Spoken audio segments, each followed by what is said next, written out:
నా ప్రాణము వద్ద ఉండగా నన్ను రక్షించినవు కాబట్టి నేను కూడా నీకు ఒక సాయం చేస్తానయ్యా. ఈ ఎండికొండ కైలాసం లోపల ఎల్లమ్మ స్వయంవరం పెట్టింది. స్వయంవరం లోపల నీళ్ళ గెలిపిస్తున్న శివపార్వతుల కళ్ళు నియపిస్తే రేణుకదేవి ఎల్లమ్మకు బేమిటిని చేసేదాను. ఎండికొండ కైలాసం వెళ్ళిపోతారమ్మా. ఈ కాసక కైలాసమైన రాని వచ్చినారా. ఎండికొండ కైలాసం లోపల కనుక ఏడంతరాల వారు విదరేనుక ఎల్లమ్మ ఉన్నది. 33 కోట్ల దేవాల దేవతలు చూస్తూ ఉన్నదే.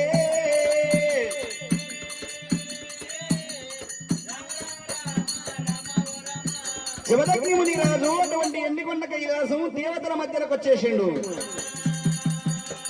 దేవతల ముని రాజును చూసేవరకల్లా బారడి గడ్డం కనబడుతున్నది, మూరడి వీసం కనబడుతున్నది, సంకల వెంటకలు శాతల్ల పొడుగు వల్ల వీకారం సంద గోపాలం బారడి గడ్డాల పిచ్చుకలు గుళ్ళు పెట్టినాయే. ముని రాజును దేవతలు చూసి కనుకనేమి దేవతలు ఏమంట ఉన్నారు, మనమే దేవతలను గెలవలేదు. ఈ సాధు సన్యాసి వాడు స్వయంవరం వద్దకు వచ్చిండు, వీడు ఏమి గెలుస్తాడో. దేవతలు అంటుంటే మునిరాజు కళ్ళ చూసిన గుండెల గురిలో అన్నయ్యమ్మా.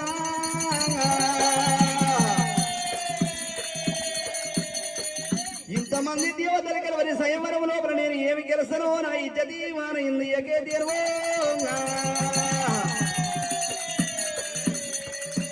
బాలవీరుని కళ్ళ చూసింది ఓరి జమదగ్ని ఈశ్వరన, నువ్వు భయపడబోకు, నీ బాధన నేను ఉన్న భుగులు ఎందబోకు, నీ భుజాన నేను ఉన్న ఏడుకుంటే నీ ఎల్ల మీద ఉంట తలసుకుంటే నీ తల ఎందు నేను ఉన్నరా. ముసల్ని ముచ్చట పెట్టినట్టుగా పూసల్లినట్టుగా పూల దండల్లినట్టుగా మునిరాజుకు స్వయంవరం సంగతి చెప్పినారే. బాలవీరుడు కనుకనేమి దేవతల దగ్గర ఏరవచ్చును. ఓ దేవతలారా, యంత్రం భేదించడం అనుమతి ఇస్తున్నారా అని అడిగిండు.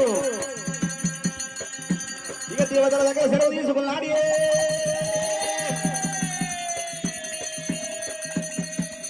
దేవతల దగ్గర సెలవు తీసుకొని కనుకనేమి బాలవీరుడు 2,000 కోడలు చేతులు పట్టినాడే. చేరిపోతంగీలు చెట్టి సలాగులు తిండి మీద తిండి తినాప చండి లవంగ చెండినే కట్టినాడు.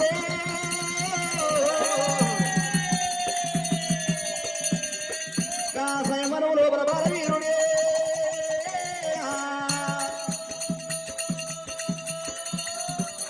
2,000 కోడలు చేతులు పట్టి రడమంటే ఎల్లమ్మ లగ్గమని నాదం వచ్చింది. ఏయ్ రడమన్నాడే రడవేలి కొట్టేనా. రడమన్నాడే రడవేలి కొట్టేనా. రడవేలి నాదన్నానే రాజ ఎదుర పట్టేనా. అగో ఒక్క వదనం ఎగిరేనే 2 వదనాలు ఎగిరేనా.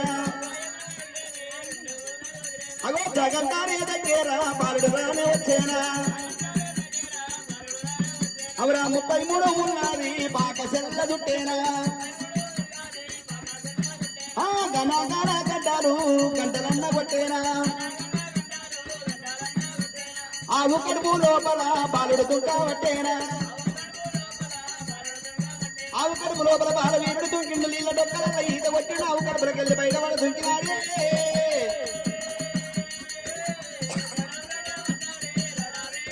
ఆవు కడుపులకెళ్ళి బయట వాడు దుంకిన ఆవు దొంగ వచ్చి 5 చుండు తిరిగినప్పుడు 66 రాజ్యాలు తిరిగినట్టయింది. ఆవు బిడ్డ పసిన కళ్ళ చూసింది ఆయమ్మ.